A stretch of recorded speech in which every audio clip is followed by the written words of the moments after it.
선교회 미주 선교회 사명의 길 가리라.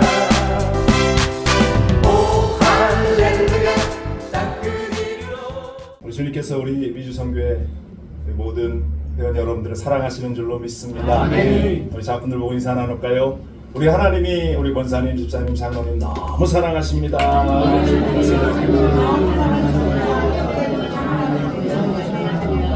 한 번 더 이렇게 자랑합시다.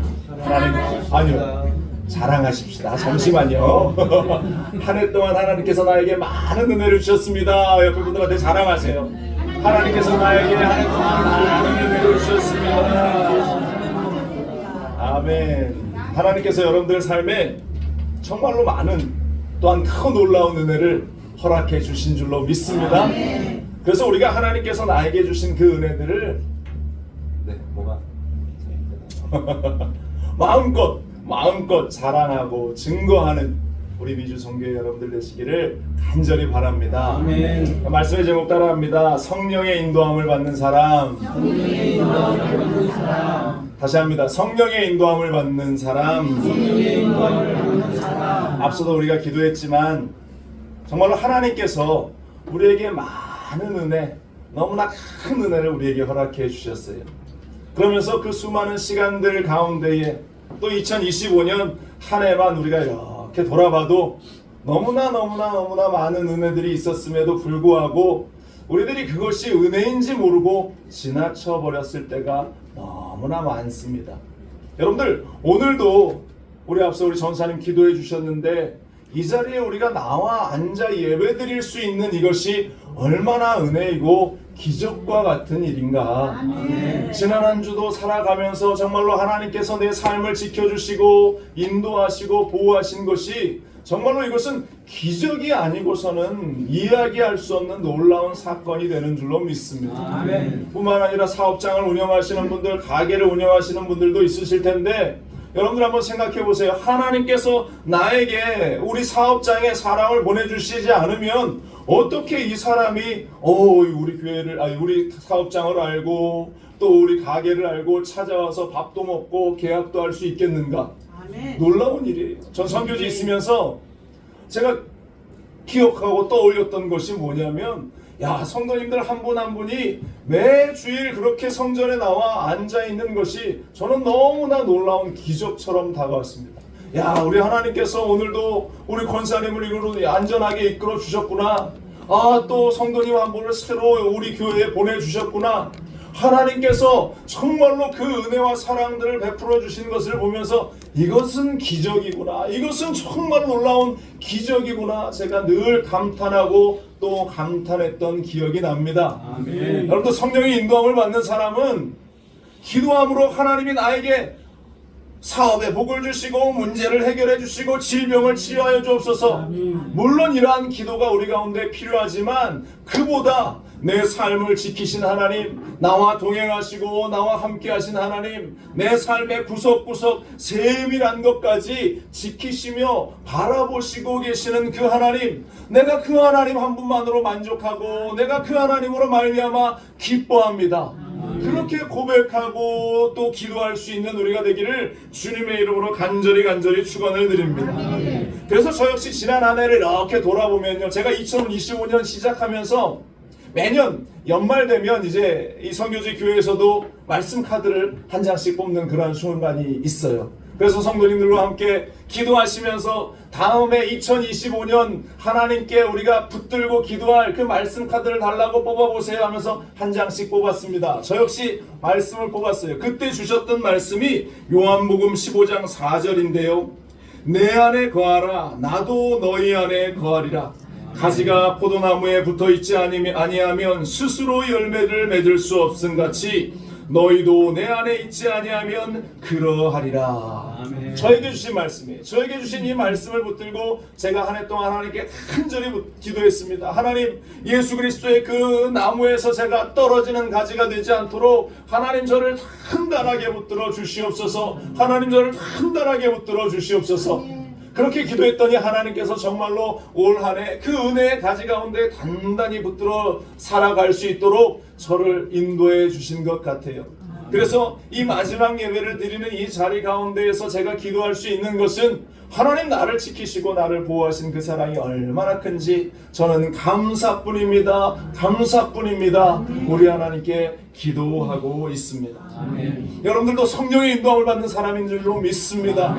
지난 한 해 하나님께서 여러분들을 성령의 은혜 가운데 붙들어 주셨고 인도하셨고 또 앞으로 펼쳐질 2026년도 그렇게 하나님께서 인도해 주실 것인데 오늘 로마서의 말씀을 중심으로 해서 성령의 인도함을 받는 사람은 어떠한 삶을, 어떤 변화된 삶을 살아가는가 우리가 말씀을 통해서 다시 한번 도전받기 원합니다. 아멘. 먼저 첫 번째로 성령의 인도함을 받는 사람은 따라합니다. 생각이 바뀌어집니다. 성령의 인도함을 받는 사람은 생각이 바뀐다라는 것입니다. 로마서 8장 7절은 이렇게 이야기하고 있습니다. 육신의 생각은 하나님과 원수되나니 이는 하나님의 법에 굴복하지 아니할 뿐 아니라 할 수도 없음이라. 이렇게 시작하고 있어요. 성경은 매우 단호하게 말하고 있습니다. 성령의 인도함이 없으면 인간의 생각은 자연스럽게 하나님과 멀어질 수밖에 없어요. 내가 지혜롭다고 여기고 내가 바른 판단이라고 여기면서 살아가는 그 모든 판단과 또한 행동들이 이것은 하나님의 생각이 아니다. 하나님의 뜻 가운데 성령의 인도함을 받지 않는다라면 모든 것이 악할 뿐이다라고 성경은 단호하게 아주 명확하게 우리에게 이야기를 하고 있습니다. 창세기 6장 5절에 보면 이런 말씀이 있어요. 야훼께서 사람의 죄악이 세상에 가득함과 그의 마음으로 생각하는 모든 계획이 항상 악할 뿐임을 보시고 이렇게 기록하고 있어요. 노아의 홍수 때 그 노아 시대의 많은 사람들을 보면서 주님께서 하나님께서 하신 말씀인데 뭐라고 말씀합니까? 그들이 마음에 가지는 계획과 그들이 생각하는 그 모든 것이 악할 뿐이었다라고 하나님이 말씀하십니다. 그러면서 6절 보면 땅에서 땅 위에 사람을 지으셨음을 한탄하사 마음에 근심하시고 이렇게 표현하고 있습니다.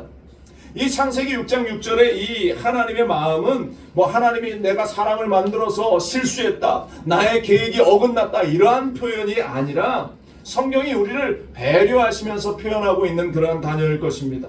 인간이 하나님으로부터 멀어짐으로 말미암아 아담이 범죄한 이후로 인간이 죄로 말미암아서 하나님으로부터 멀어진 것이 얼마나 마음이 아프셨으면 하나님께서 그 아픈 마음을 우리와 같은 단어를 사용하셔서 이해하기 쉽도록 하나님이 땅 위에 지으신 것을 보시면서 한탄하시고 마음에 근심하셨다. 이렇게 좀 이해하기 쉽게 이것을 신학적으로 인간화라고 성경의 인간화라고 표현을 하는데 하나님께서 인간의 이미지, 인간의 언어로 그렇게 풀어서 우리에게 말씀해 주신 것인데 그렇기 때문에 하나님의 마음은 변하지 않아요.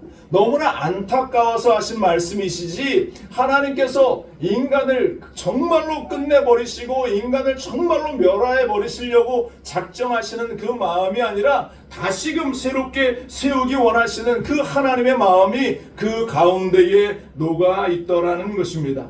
그래서 하나님께서 그 안타까운 마음을 우리 가운데에 나타내 보여주신 것이 예수 그리스도를 이 땅 가운데 보내셔서 구원의 완성을 이루신 것이고 또한 예수님께서 하늘나라 하늘보좌로 가신 이후에 성령을 우리 가운데에 보내주셔서 지금 이 세대를 살고 있는 우리가 성령님과 함께 걸어 나아갈 수 있도록 해주신 것 바로 이것이 하나님께서 우리를 사랑하고 계신다라는 그러한 하나님의 사랑의 다시금 표현이 될 수 있다라는 것입니다. 아멘. 그래서 하나님께서 결정하신 것이 사람을 버려버리신 것이 아니라 성령을 보내셨다. 그런데 성령을 보내셔서 가장 먼저 이루어 가시는 일들이 우리의 모습을 싹 뜯어 고쳐서 인조인간으로 새롭게 만드시는 것이 아니라 먼저 하나님은 우리의 생각을 바꾸어 놓기 시작하신다라는 것입니다. 아멘. 이어지는 로마서 8장 8절 9절 보세요.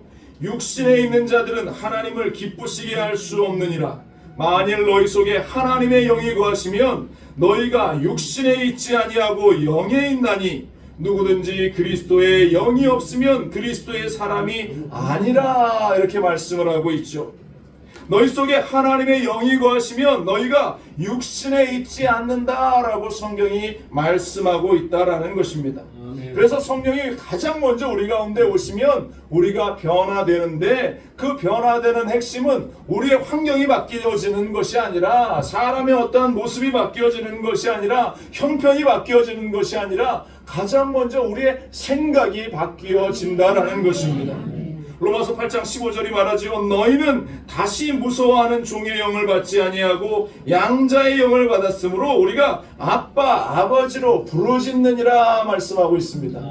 그 전까지는 하나님이 우리에게는 어떠한 두려움의 존재, 또한 우리에게 어떠한 이 공포의 존재가 됐을는지도 모릅니다. 어떤 분은 아예 하나님에 대한 생각은 가지지 못했던 분들도 있을 겁니다. 그러나 성령이 내 안에 거하시기 시작하면서 내가 예수 그리스도를 믿고 성령을 받고 매일 성령의 충만함 가운데에 살기 시작하면서 우리의 생각이 바뀌어지는 거죠. 그전에는 할 수 없다라는 생각이 앞섰습니다. 무언가를 도전하려고 하면 이것은 안 돼, 저것은 안 돼, 불가능한 일이야 라는 부정적인 생각들로 내 머릿속이 가득 채워졌는데, 성령이 내 안에 거하시면 할 수 있거든요. 무슨 말이냐? 믿는 자에게 능히 하지 못할 일이 없느니라. 하나님의 그 말씀들이 나를 사로잡기 시작하면서 절대 긍정, 절대 감사의 삶의 모습이 우리 가운데에 드러나고 나타나게 되는 것입니다. 그래서 성령께서 우리 안에서 가장 먼저 중요하게 행하시는 일은 바로 하나님을 향한 생각, 또한 하나님의 사람으로서의 생각을 새롭게 하시는 것이다. 이 자리에 있는 우리 미주성교의 모든 회원 여러분들은 성령 충만한 사람인 줄로 믿습니다. 성령 충만하면 할 수 없다가 아니라 할 수 있거든요. 무슨 말이냐라는 우리의 고백으로, 우리의 생각으로 바뀌어지게 될 줄로 믿습니다. 지금 여러분들의 생각, 여러분들의 삶에 어떤 불가능한 일들이 눈앞에 펼쳐져 있습니까? 예수 그리스도 이름으로 부정적인 모든 생각을 떨쳐버리고 할 수 있거든요. 무슨 말이냐? 주님이 주신 우리의 생각을 우리의 마음속에, 심령 속에 새겨나갈 수 있게 되기를 주님의 이름으로 간절히 축원을 드립니다. 두 번째로, 성령의 인도함을 받는 사람은 인생의 방향이 바뀌어진다라는 것입니다. 하나님이 성령을 통해서 우리의 생각을 바꿔놓으셨어요. 그런데 여러분들 생각해 보십시오. 생각이 바뀌었는데 여전히 우리의 걸음이, 우리의 삶의 목적이 세상으로 향할 수 있겠는가? 그럴 수 없다라는 것입니다. 사람의 생각은 우리의 몸을 이끌어가는 그러한 중심이 되어지기 때문에 성령으로 변화돼, 성령으로 생각이 바뀌어진 사람은 더 이상 우리가 세상에 매여 있는 인생이 아니라, 세상에 매여서 살아가는 그러한 걸음이 아니라 우리의 삶의 방향을 전환해서 하나님이 원하시는 삶의 자리로, 하나님 기뻐하시는 삶의 자리로 걸어 나아가게 될 줄로 믿습니다. 로마서 8장 9절 이하에 이렇게 말씀하고 있습니다. 만일 너희 속에 하나님의 영이 거하시면 너희가 육신에 있지 아니하고 영에 있나니, 누구든지 그리스도의 영이 없으면 그리스도의 사람이 아니라, 또 그리스도께서 너희 안에 계시면 몸은 죄로 말미암아 죽은 것이나 영은 의로 말미암아 살아있는 것이니라. 예수를 죽은 자 가운데 살리신 이의 영이 너희 안에 거하시면 그리스도 예수를 죽은 자 가운데서 살리신 이가 너희 안에 거하시는 그의 영으로 말미암아 너희 죽을 몸도 살리시리라 말씀하고 있어요. 성령이 오시면 우리의 삶은 더 이상 죽은 사람처럼 사는 인생이 아니다라는 것입니다. 우리가 예수님 만나기 이전에는 겉으로 살아왔지만 소망이 없는 인생을 살았고, 어디로 가야 할지, 무엇을 해야 할지 알 수 없는 그러한 방황하는 인생을 우리가 살았는데, 늘 불안하고 초조하고 흔들리는 인생을 살았는데, 예수님 만난 후에 우리가 어떻게 변화됐습니까? 우리 마음에 참된 평안이 오고, 우리 마음에 참된 위로가 오고, 삶이, 환경은 너무나 두려움의 일들로 우리 가운데 도전해 온다 할지라도 그것들에 우리가 연연하지 않고 우리의 걸음이 예수 그리스도로 말미암아서 당당하게 기쁨 가운데에 살 수 있는 놀라운 은혜가 우리 가운데에 주어지지 않았었는가?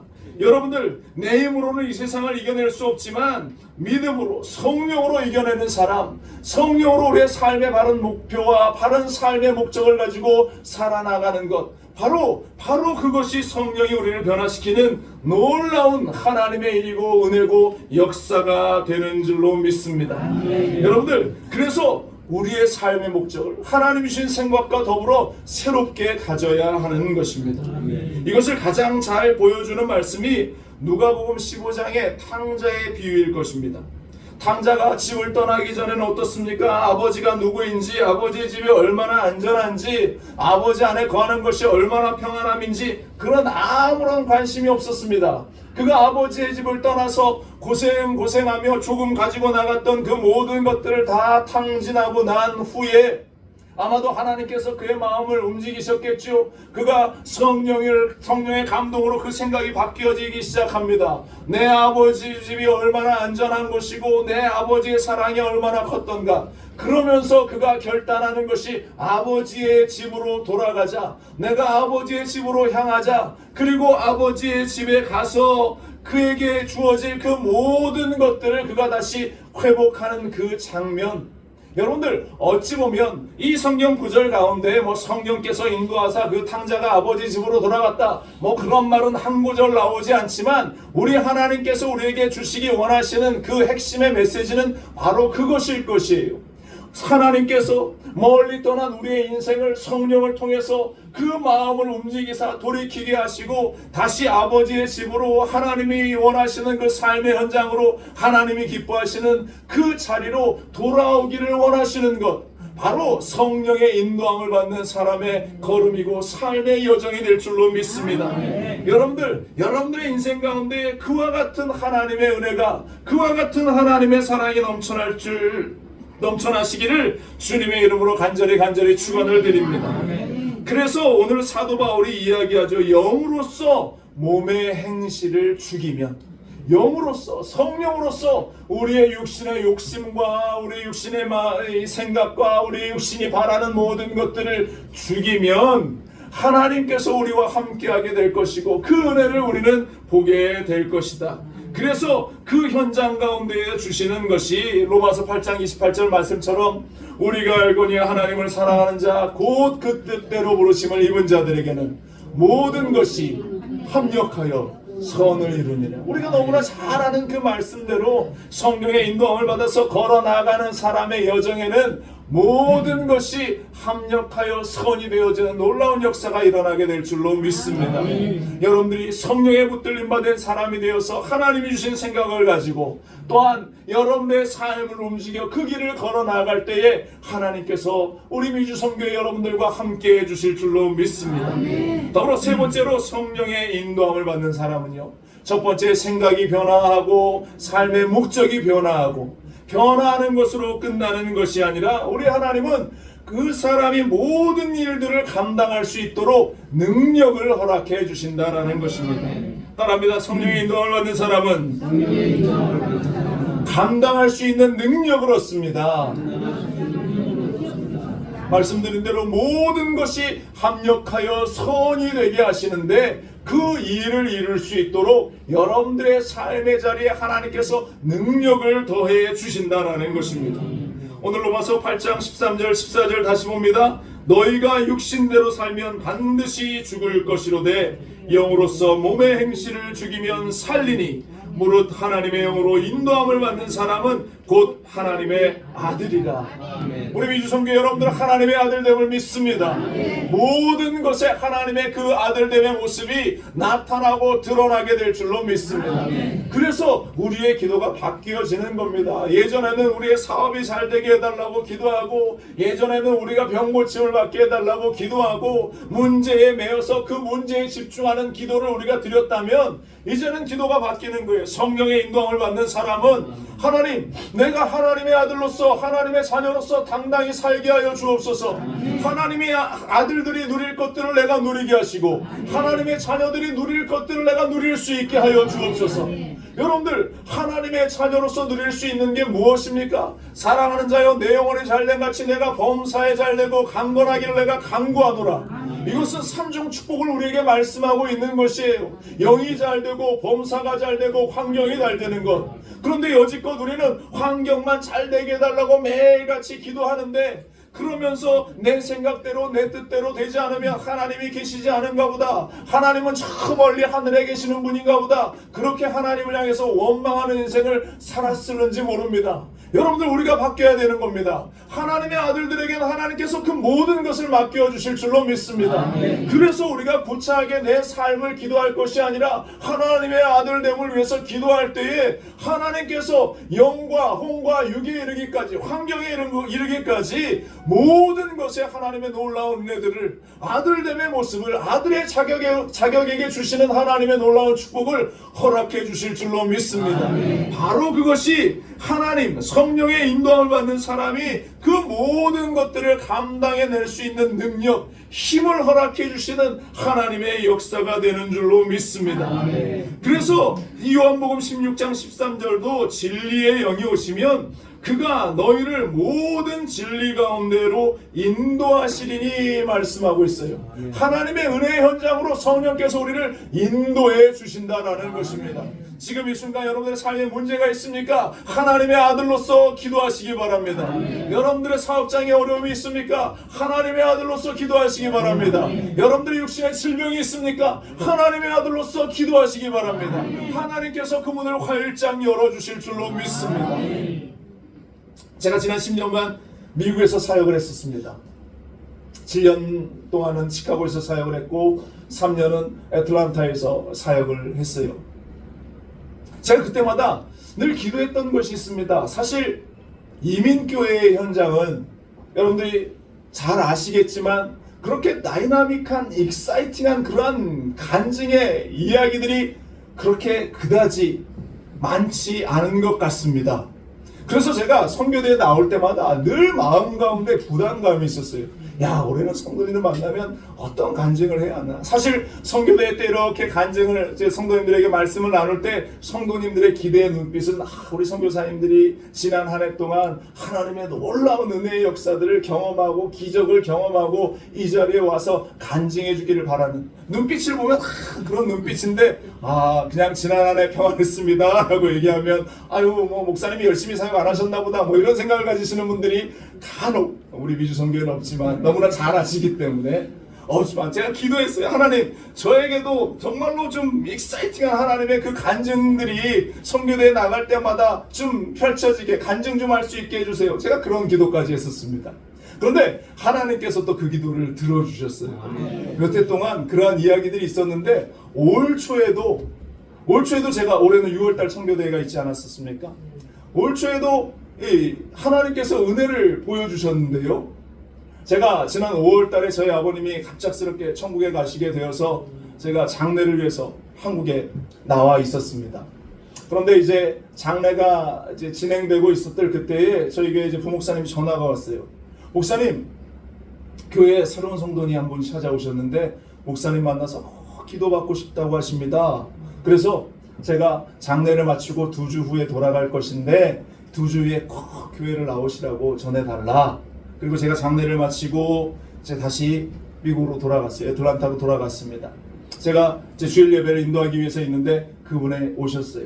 예배를 마치고 이제 그분과 함께 대화를 나누게 되었습니다. 그런데 그분이 성전에 딱 들어오실 때부터 이분이 중병에 걸려 계시는구나 라는 게 보여요. 얼굴도 새카맣고 표정도 좋지 않아서. 그러면서 예배를 마치고 함께 대화를 나누는데 이분의 자신의 삶에 대해서 이런 이야기를 하는 겁니다. 여러분들이 아시는 대로 이민자의 삶이 그렇게 넉넉하지 않아요. 이민 간 지 40년이 넘으신 분입니다. 일생을 가족들을 위해서 땀 흘리고 수고하고 이제 은퇴할 시점이 되어서 삶을 정리하고, 이분이 노스캐롤라이나에 사셨던 분인데 애틀랜타가 살기 좋고 물가가 그래도 좀 다른 지역보다 싸다라는 이야기를 듣고 삶을 다 정리하고 애틀랜타로 이주를 했어요. 그리고 나서 제일 먼저 한 일이 건강검진이었어요. 여러분들, 우리 한국에서는 정말로 건강검진 하는 일이 뭐 그다지 어려운 일이 아닌데, 우리 윤 장로님도 계시지만 사실 이 건강검진 한번 하는 일이 결코 쉬운 일이 아니에요. 특히 이민 와서 땀 흘리고 일하다 보면 여건과 상황이 맞지 않아서 그런 일들이 쉽지 않은데 이분은 더욱 그러한 상황이었습니다. 사업하고 일을 하느라 정말로 자기 일생에 처음으로, 물론 뭐 병원에 가서 몇 가지의 검사는 그전에도 있긴 했었지만 온몸을 자신이 스캔하면서 건강검진을 해본 게 처음이었어요. 그런데 이분이 이제 은퇴하고 좀 여유 있게 살만해서 이제 살아보려고 이제 자신의 노후를 준비하는데 건강검진을 했더니 간암 판정을 받았던 거예요. 이분이 깜짝 놀랐습니다. 그런데 너무나 다행인 것은 수술할 수 있는 정도였어요. 그래서 의사를 통해서 신속하게 이제 간을 부분을 잘라내고 건강을 회복하면서 한 6개월 정도 이제 나아지겠지 하면서 시간을 보낸 후에 다시 의사를 만났습니다. 그런데 이 간에 있던 암이 뇌로 전이가 되어버린 거예요. 뇌로 전이가 됐는데 더 이상은 아무런 손 쓸 흠이 없다. 3개월밖에 살 수 없다라는 의사의 판정이 내린 겁니다. 그래, 주여밖에 나올 수가 없습니다. 주여밖에. 이분의 인생의 주여. 근데 이분이 교회를 안 다녔어요. 그런데 멀리 홍콩에 있는 여자 동생이 있었는데 이 동생이 그 소식을 들었어요. 지금밖에는 오빠를 구원할 수 있는 기회가 없겠다. 또 3개월밖에 못 산다니. 동생분이 홍콩에서 이제 애틀란타까지 날라온 겁니다. 그래서 그 오빠의 손을 붙들고 저희 교회, 순복음교회를 수소문해서 찾아서 저희 교회에 오게 된 것이에요. 이분하고 그날부터 이제 우리가 함께 작정하며 기도하십시다. 그런데 제가 이 선교대회 때문에 다시 6월 달에 나와야 돼서 3주 정도밖에 시간이 없었습니다. 우리 3주 동안 간절히 하나님께 기도하십시다. 그리고 그날도 그분을 붙들고 간절히 안수하며 기도하는데 하나님께서 저에게 주셨던 마음이 있었어요. 이분의 병을 하나님께서 치료하시겠다는 말씀을 주신 거예요. 이분의 병을 반드시 치료하시겠다. 그리고 이것은 질병의 포커스가 아니라 하나님께서 이 가정을 구원하시겠다라는 하나님의 그 메시지, 하나님의 말씀이 저 가운데 들려졌습니다. 그래서 기도를 마치고 그분에게 이야기했어요. 성도님, 두려워하지 마십시오. 하나님께서 당신의 질병을 반드시 치료하시겠다라고 말씀하셨습니다. 그리고 당신의 가족을 하나님께서 구원하시겠다라고 말씀하셨습니다. 그런데 연이어서 예배가 마친 후에 이분이 자신의 가정에 대해서 이야기하는데 안 그래도 의아했어요. 아내가 있는데 아내와 함께 교회에 나오지 않았습니다. 보통의 가정이라면 남편이 아프면 같이 그 아내가 손잡고 교회 나올 텐데 아내가 교회에 안 나왔어요.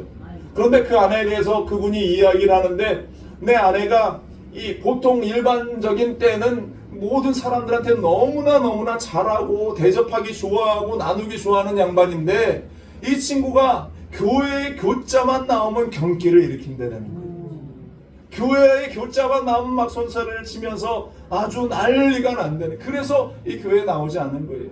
그래서 제가 그분에게 이야기했습니다. 집에 돌아가셔서 아내분한테 하나님께서 분명히 이 병을 낫게 해주시라 약속하셨다. 이 병이 치료받으면 교회에 반드시 나오십시오 라는 약속을 받아오도록 시켰어요. 한 주간의 시간이 흘렀습니다. 이제 주일날이 됐는데 이분이 주차장에서 차를 파킹하고 걸어 들어오는데 막 얼굴이 막 기뻐요. 목사님 하면서 달려오는데 제 아내가 이 병이 고침을 받으면 교회에 나오겠다고 약속했습니다 라는 거예요. 아니 근데 이 정도 약속을 할 정도면 사실 남편하고 한 번쯤 교회 같이 나와야 정상인데 얼마나 마음의 상처가 컸는가 짐작할 수 있는 그런 모습이었는데 그 약속 하나만으로도 이분이 너무 신났던 것 같아요. 그날도 간절히 하나님께 기도하고 그날도 숙제를 내드렸어요. 성도님 집에 돌아가셔서 오늘부터 나는 나았습니다. 예수 그리스도의 보혈로 고침을 받았습니다. 나는 건강해졌습니다. 100번이고 1000번이고 고백하고 외우라고 그렇게 시켰어요. 이분이 참 좋은 것이 믿음이 아름다운 것이 하나님의 말씀대로 받고 가서 순종을 잘했던 것 같아요. 동생분의 얘기를 들어보니까 집에서 자신의 아내에게도 나는 고침받았어, 자녀들에게도 나는 예수의 이름으로 치료받았어, 그렇게 고백을 잘하더래요. 3주째가 되어서 이제 교회에 오는데요, 이제 제가 그날 기도해드리고 저는 밤 비행기를 타고 한국에 선교대회를 와야 하는 상황이어서 그분이 이제 교회 오는데 얼굴빛이 달라졌어요. 얼굴빛이 좋아졌습니다. 하나님이 더 확신을 주시는 거예요. 이분이 반드시 치료함을 받을 수 있겠구나. 그날도 기도하고 이제 마무리하는데 이분이 목사님 제가 돌아오는 화요일, 다음 주 화요일 날 의사를 만나기로 약속돼 있어요. 다시 내 사진을 찍기로 했습니다. 그러는 거예요. 하나님께서 당신을 치유하셨습니다. 낫게 하셨습니다. 다시 믿음으로 그 마음에 고백을 심어주고 의사를 만난 후에 꼭 저에게 전화를 주십시오 요청을 했어요. 저는 한국에 왔고 이제 이 애틀란타 시간으로 화요일이었으니까 한국은 수요일 날 아침이었죠. 수요일 날 새벽이 되어서 전화가 올 때가 됐는데 전화가 안 오는 거예요. 제 마음이 얼마나 조바심이 나겠습니까? 그러면서 이제 선교대 입장을 앞두고 십자가탑 앞에 이렇게 성전 입구에 서 있는데 전화가 안 와. 저는 전화만 쳐다보고 있는데 벌써 애틀란타는 저녁 시간이 돼서 이 늦은 시간이 되어가고 있었어요. 그런데 입장하기 바로 직전에 전화가 온 겁니다. 그분이에요. 예, 성도님. 그랬더니 목사님, 제가 시차를 착각해서 전화를 이제 합니다. 그러면서 전화를 하는 거예요. 목사님, 의사를 만나서 제 뇌 사진을 찍어봤는데 제 뇌에 있던 종양이 다 사라졌어요. 할렐루야. 우리 하나님은 지금도 일하시더라. 지금도 역사하십니다. 지금도 우리 하나님께서는 우리의 삶의 자리 어디에 있든지 함께 하시고 동행하시는 줄로 믿습니다. 그분의 온 가족이 함께 교회 나와서 예배하고 꼬맹이 손주까지 함께 교회 나와서 하나님을 믿게 되는 놀라운 역사가 바로 그 현장 가운데 일어났는데요. 우리 하나님은 성령의 인도함을 받는 사람, 그 사람을 그냥 생각만 바뀌어놓고 삶의 방향만 바뀌었다 이것으로 만족하시는 것이 아니라 그 사람이 그렇게 살아갈 수 있도록 하나님의 능력도 허락해 주시는 줄로 믿습니다. 우리 미주 선교회 여러분들에게도 하나님의 생각을 바꾸셨으면 걸음을 바뀌게 하시고 더불어 능력을 주셔서 하나님의 아들로서의 모습이 나타나게 하실 줄로 믿습니다. 두려워하지 마십시오. 염려하지 마십시오. 우리의 삶에 우리의 환경에 어떠한 일이 있더라도 성령의 인도함을 받는 사람은 하나님이 책임져 주실 줄로 믿습니다. 하나님이 그 걸음을 인도해 주실 줄로 믿습니다. 무릇 하나님의 영으로 인도함을 받는 사람은 곧 하나님의 아들이라. 우리 미주 선교회 여러분들은 하나님의 아들됨을 믿습니다. 그러므로 하나님의 역사가 다가오는 이제 2026년도 여러분들 가운데 펼쳐지게 될 줄로 믿습니다. 우리 선교회 위에 펼쳐지게 될 줄로 믿습니다. 날마다 우리 선교회가 부흥하고 날마다 하나님의 복음으로 미주를 변화시킬 수 있는 놀라운 역사가 이 미주 선교회를 통해서 시작되어질 줄로 믿습니다. 우리는 왜 이래? 라고 부정적인 생각에 매여 있는 것이 아니라 내 삶은 왜 이래? 멈추어져 사는 인생이 아니라 성령의 인도함. 나는 하나님의 아들이야. 나는 하나님의 자녀야. 하나님께서 우리의 삶을 책임지시고 붙잡아 주실 거야. 하나님의 기적을 오늘도 우리에게 보여주실 거야. 조금도 의심치 말고 기도하는 여러분들 되시길 바랍니다. 성령의 인도함을 받는 사람, 바로 그 사람이 여러분들 되시기를 주님의 이름으로 간절히 축원을 드립니다. 기도하겠습니다.